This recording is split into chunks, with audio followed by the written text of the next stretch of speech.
Iran should not confuse American restraint with a lack of American resolve. The United States of America and our military are prepared to protect our interests and protect our personnel and our citizens in the region. We will continue to oppose Iran's malign influence.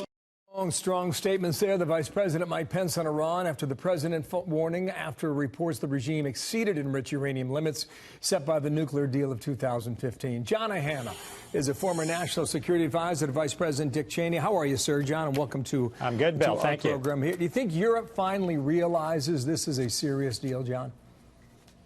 Listen, I think Europe's really beginning to get it, Bill. As upset as they are that the United States kind of threw a wrench into the works on the Iran nuclear deal, they are more worried about an Iranian march to a nuclear weapon.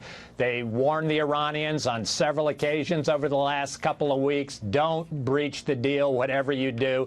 The Iranians have now blown past a couple of caps. The French are now going to try and negotiate them back to the negotiating table. But time's running out for Europe. Europeans are going to have to step up here and join the United States in isolating Iran eventually. Macron and Trump talked about all that yesterday, as you just mentioned there. Do you think Iran would want to sit down ever at some point? Listen, at some point, but only this is a revolutionary regime that's all about death to America. So their first option, their first play here is clearly going to be to try and escalate, to intimidate, to create a crisis that will force either Europe, the United States, or both to back off on these crushing economic sanctions. If we're able to deter them there, to convince them that that's a dead-end street for them that only results in further pain and threat to the integrity of that regime, then maybe at that point in time, as a last resort, the Iranians go back to the table. Well, yeah. In the meantime, you have to wonder if they lash out, because they have, and we've documented that over the past several months. Well, that's right. They already are. Enriched uranium, they can buy it on the international market.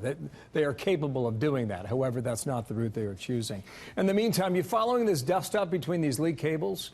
The UK ambassador in Washington talking about the president. The president tweeted about it a bit earlier today, had a lot to say, talked about the wacky ambassador from the UK, called him a very stupid guy, talked about the Brexit negotiations and Prime Minister May calling it a disaster. In the meantime, stressing that we have the best military, the best economy, and we're getting bigger and we're getting better and stronger. What is your take as you look at that in a way where this was leaked with intent? The question is, who's the target?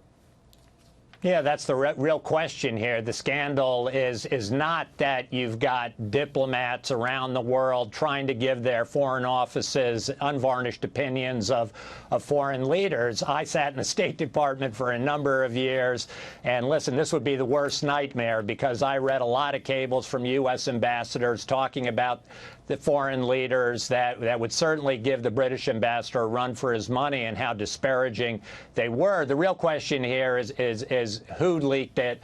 Why did they do it? What's their agenda? There's some talk now in Britain even that they're going to look at possibly a foreign hack of these cables to see whether or not there was an adversary state that's looking to get in between the United States and Great Britain. Because at the end of the day, whatever the personality blow-ups are, this is a critical bilateral relationship for the United States. We saw it just last week on the Iran issue, where the Brits, at a U.S. request, took control of that Iranian ship that was trying to breach sanctions on Syria. So we eventually the ambassador is going to get thrown under the bus. We're going to have a chance with a new British Prime Minister to turn the page here and get this relationship that's so critical for international peace and security and the interests of the United States back on track. Well stated. Just think, I was just a month ago where the Queen hosted him. It was so grandiose and so well received. From the Foundation for Defense of Democracies, John Hanna, great to have you back on our show. Thank you, John. Thanks so much, Bill.